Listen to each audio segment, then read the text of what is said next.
Hello and welcome to the Carolina Panthers Football in My Mind podcast. I'm your host, Luke Farber. And what is in this mind today? Well, if you haven't noticed, which I'm sure you have, all my rabid listeners, that I missed the last couple weeks, unfortunately. I've been dealing with some health stuff, but I'm all good. Don't you worry about that a thing. And we've got plenty to talk about coming up for the Panthers and in the past. So basically, I just want to recap the last couple games because I missed those. So bear with me that I'll go through the Cardinals game real quick. That was 2 weeks ago. We played in Arizona in week 2, and we had a rough start to that game.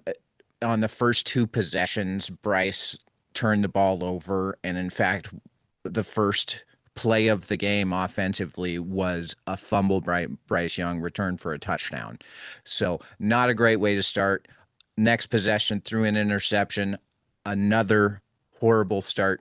However, there was no blocking on the offensive line on both of those plays. The Cardinals pressure package really had the Panthers protection package outmatched in the early goings of this game, and they just beat everybody to Bryce right off the snap and caused catastrophe. Now, Bryce has to be a lot stronger with the ball.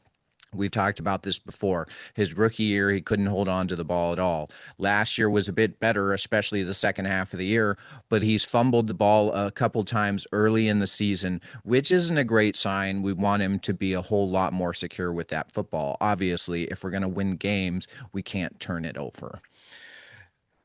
Now, we did end up coming back into this game late and actually had a chance to win it because Bryce brought the Panthers back in the fourth quarter with a couple of touchdowns, and we were able to recover an onside kick to give us a chance to tie the game and send it into overtime. Unfortunately, came down to a fourth down play, and we just couldn't get it done. Now, moving on to last week, which we get our first win of the year at a baby. And not only that, we get it against a division opponent, and we get it in shutout form. This much maligned defense by the Panthers has actually surprised me. They're much better than I anticipated them. And I think this performance last Sunday against Atlanta showed exactly why they have improved. Last year, we saw all sorts of blown coverages in the back end. We were getting pushed around in the run game. People weren't sound in their gap discipline, as in staying in the right space on the field when it comes to your matchup between the offensive front and the defensive front, so that no gaps, no spaces are open for the runner to go. This year has been so much more solid in all of that. The gap integrity defense on Sunday against Bijan Robinson, one of, if not the best running back in the NFL this year, was superb. It's the only reason why we came out with a win in this game, because we let Bijan Robinson get loose, and Michael Penix all of a sudden can complete a lot more passes that much easier, score more points, and we may have a tough time taking them down. There were a couple times in this game, especially Mike Jack had a great tackle. You know, they're talking about shoestring tackles and, oh, we're lucky that, you know, he made this tackle. Otherwise, he would have been off to the races for a touchdown. Yes, that's true. But that's playing sound fundamental defense. Mike Jack was in his spot, in his gap, and he made the tackle. That's exactly what we want. Fundamentally sound, don't get pushed around in the run game, and that allows the back end to be a whole lot more sticky in their coverage. We still have yet to find a consistent pass rush. We were able to get a little bit of pressure on Michael Penix on Sunday, but no sacks. The great thing I'm seeing from our defense, which I did not expect, basically because I had to see it, especially last year with all the blown coverages, is that we have so much better depth and quality of player in the secondary right now.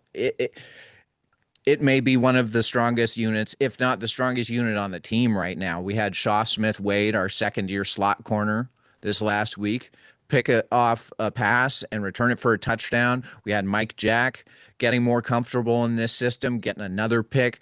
The rookie Latham Ransom, safety, comes up and forces a fumble late in the game that Damani Richardson, our second-year undrafted safety, is able to recover.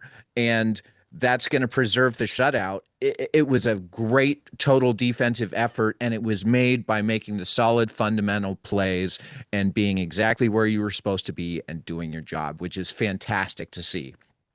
We we have some great players on defense, but we're also very young, and we're not sure how all of these pieces are going to get together. And we're still going to need to figure out a pass rush if we're going to be an upper echelon defense. But right now, we're playing solid fundamental cores, and it's showing. Well, outside of that 70-yard run by Travis Etienne in the first game against Jacksonville, which was just a great move by him, honestly, because Morig was in his gap ready to tackle him, and he just shook him. The defense has played really good football, really solid, much better than I was expecting. Now, we're still young, and not sure about the talent level of the young guys, if they're going to grow up really quickly into great players or if they're going to take some time. So we're not going to be able to rely on the defense to shut people out the whole time. And if you didn't see the game on Sunday, Bijan Robinson is great as always, but Michael Penix, their young quarterback, was really struggling. And honestly, it kind of brings up my opinion on him and the Falcons in general, is that they just don't know what they're doing, honestly. And I cannot believe that there's such a storyline in the national media about how great the Falcons are and why they got so many primetime games this year. Yes, they got Bijan Robinson, they got Drake London, one of the best running backs and wide receivers in the NFL, bar none. But everybody's expecting Michael Penix to all of a sudden be a Pro Bowl quarterback. The guy's he hasn't even had 10 NFL starts. He's older than Bryce Young in years and college experience, but not an NFL experience. And the guy's won 3 of his 8 or 9 starts. So I'm not exactly sure why the league and so many pundits are on the Falcons train here and haven't even thought about retracting it. Like it just shows another way that it seems like the Falcons are not a cohesive organization right now. You got the coaching staff and the front office on 2 different pages. That's why one of them signed Kirk Cousins and then drafted Michael Penix. And they benched Michael Penix in this game for Kirk Cousins late, not intending to make the switch permanent, obviously. But now those questions start to creep up in people's minds and in the locker room and in Penix's mind. And all of a sudden, if you've got a young quarterback who loses his confidence because he doesn't feel like the coaching staff or the organization is on the same page in supporting him, then that could be disastrous for his young career. And they fired a wide receivers coach after this game. I don't know why you fire a wide receivers coach unless you wanted to fire him already and then you just didn't have the opportunity, and losing to the Panthers apparently gets somebody fired. But we'll see what the Falcons look like moving forward. They've got enough talent to be a solid team, but just like the Panthers, they're only going to go as far this season as their young quarterbacks are going to take them. Which gets me back to my point about Carolina's defense. It is not going to be able to shut everybody out. We're not going to be playing a second-year quarterback every year that has a problem completing a pass when it means something.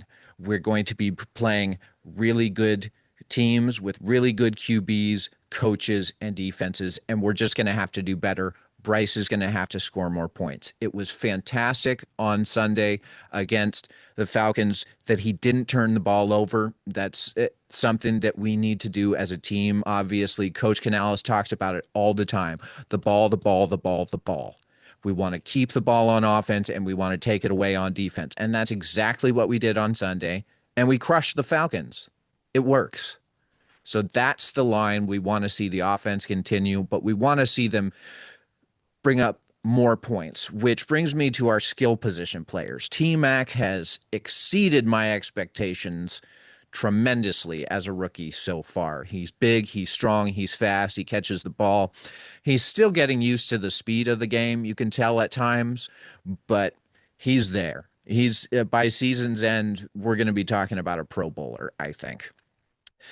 Which brings us to our second year first round receiver, Xavier Legette, who missed last week's game with a hamstring injury, but has famously stumbled out of the gate in his second year and really hasn't made any sort of discernible impact.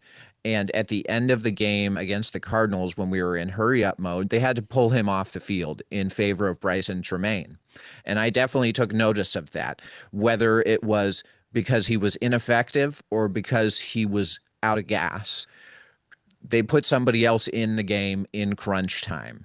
And that is not to be taken lightly, which makes me wonder about the hamstring injury and how injured he actually is. I believe he's injured, but could they be just holding on to him to maybe try a trade or kind of sit him down for a second, just like they did Bryce last year, to kind of give him a little perspective and help him get up to speed? I don't know. We'll see. Hopefully, Jalen Coker will be coming back soon off of IR. We are missing him. But Hunter Renfrow, the tight ends, Bryson Tremaine, all these guys are making little plays here and there, but they're not really stretching the defense. We're not making big plays at this point. And in the NFL, you need to make big plays consistently enough to be an upper echelon offense. And we need that.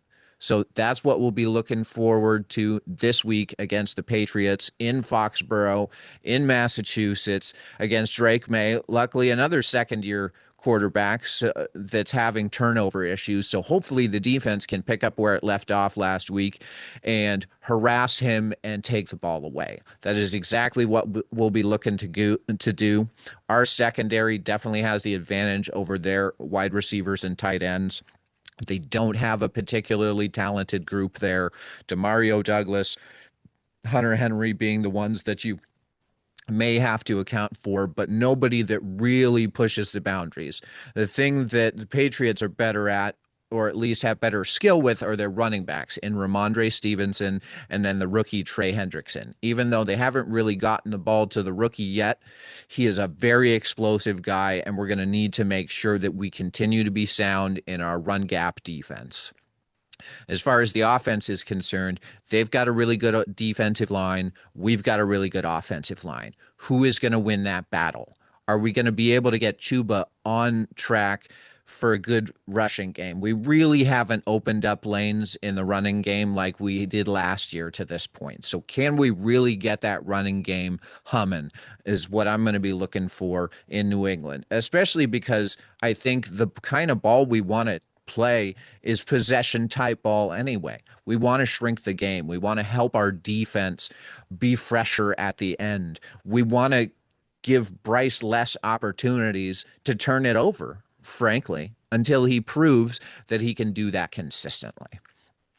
So it should be an interesting matchup this week. It'll be another test to see where we're at. We're at a young team, so every game is a test, and every game in the NFL is a test, no matter what. So it'll be a challenge going up there against a well-coached team. Mike Vrabel is their head coach, and he has been solid in this league after being a Pro Bowl linebacker and Super Bowl champion with the Patriots. So it'll be an interesting challenge this week, but I'm looking forward to the Panthers taking it.